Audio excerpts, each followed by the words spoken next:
নবী করিম সাল্লাল্লাহু আলাইহি ওয়াসাল্লাম বলেছেন, যখন তোমাদের মা বাবার মৃত্যু হয়, দাফন করার পর তোমরা তোমাদের মা বাবার কবরের সামনে বসে আল্লাহর জিকির করতে থাকো।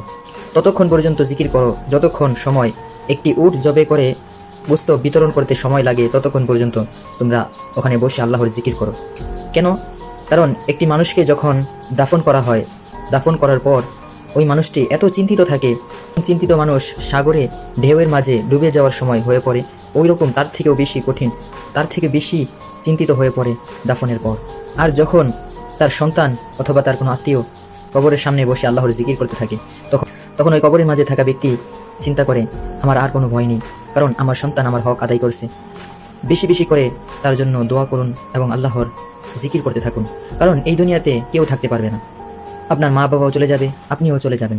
আপনি যদি আপনার মা বাবার হক আদায় করতে পারেন, তাহলে মনে রাখবেন আপনার সন্তানেরাও আপনার হক আদায় করবে। আল্লাহ তাআলা আমাদের সকলের মা বাবা এবং আত্মীয় স্বজনের কবরের আযাব মাফ করে দিন। আমিন।